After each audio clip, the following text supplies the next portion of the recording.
करते हैं। न्यूटन की तरह राजनीति के भी 3 नियम है। फूट डालो नीति, पहले समझा। इसके लिए हम आपको राष्ट्रीय आंदोलन लेकर चलते हैं। राष्ट्रीय आंदोलन, प्रथम राष्ट्रीय आंदोलन जब 1900 ईस्वी के आसपास में राष्ट्रीय आंदोलन अपने चरम पर था, तो लॉर्ड कर्जन भारत आया। कर्जन भारत आया था 1899 में। जब राष्ट्रीय आंदोलन चरम पर चलने लगा, तो सबसे पहला नियम लाया 1904 ईस्वी में विश्वविद्यालय अधिनियम। विश्वविद्यालय अधिनियम लिखा नहीं रहा, विश्वविद्यालय अधिनियम, विद्यालय अधिनियम लाया। और इस अधिनियम के तहत एक रूल पास कर दिया कि मतलब कि जो भी स्टूडेंट है, अगर राष्ट्रीय आंदोलन में पाया जाएगा, उस जो कॉलेज में पढ़ेगा उस कॉलेज का मान्यता रद्द कर दिया जाएगा।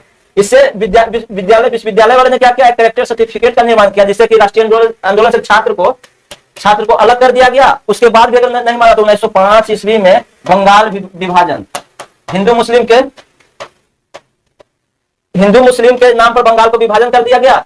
उससे भी नहीं हुआ तो फिर मुस्लिम लीग की अगला साल मुस्लिम लीग की स्थापना कर दी गई। उससे भी नहीं हुआ तो सूरत में कांग्रेस का विभाजन कर दिया गया। कांग्रेस का विभाजन गर्म दल और नरम दल में कर दिया गया। इससे क्या होगा, राष्ट्रीय आंदोलन कमजोर पड़ने लगा। अब क्रांतिकारी आंदोलन चालू हुआ।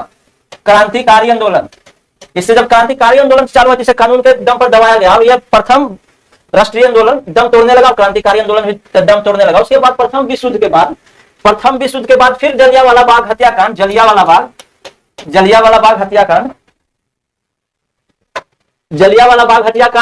फिर से भारतीयों को एक होने पर मजबूर कर दिया गया। और फिर द्वितीय राष्ट्रीय आंदोलन चालू हुआ। जब द्वितीय राष्ट्रीय आंदोलन चालू हुआ, तो रामनवमी में मुस्लिम लोग टीका लगाकर जुलूस निकाले, और ईद में हिंदू लोग टोपी पहनकर जुलूस निकाले। इससे गले मिले। इससे क्या हुआ कि अंग्रेज को फिर खटकने लगा। उसने कहा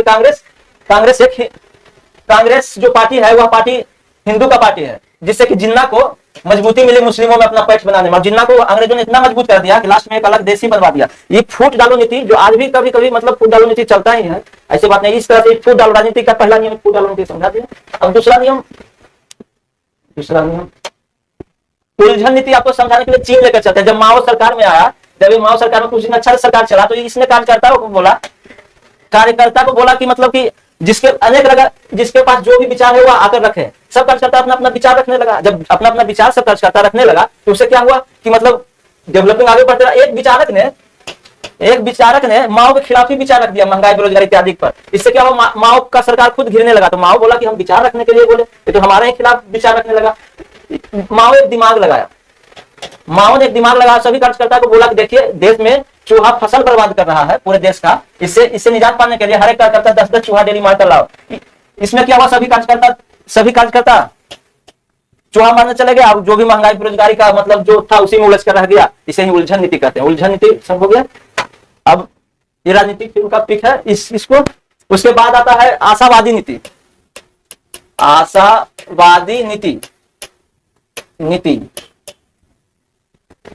इधर आपको नसीब हिंसा जमा रहे हैं। एक डायलॉग मारे थे राजनीतिक फिल्म में, यह पेट की मारी जनता है साहब, एक रोटी खिला दो, 2 रोटी का आसरा दे दो, किसी भी रंग का झंडा उठा लेगा। एग्जाम्पल के तौर पर आशावादी मान देखिए, आज बेरोजगारी का महामारी पूरे भारत में फैला हुआ है। उसके बाद भी सरकार कहती है अखंड भारत। जो भी बेरोजगार है इसी में उलझ कर अखंड भारत में है। अगर रोजगार मांगने जाइए तो दलित अगर रोजगार मांगने जाएगा तो संविधान खतरा में है। अगर ब्राह्मण रोजगार मांगने जाएगा तो मंदिर बचाओ, बैकवर्ड अगर जाएगा तो कमंडल बचाओ। मतलब इस तरह से मतलब कि आपको आशावादी बनाकर आपको उलझा दिया जाएगा। ये राजनीति के 3 नियम। इसी के तहत 2% नेता पूरे भारत पर राज कर रहे हैं। यही राजनीति का नियम हुआ।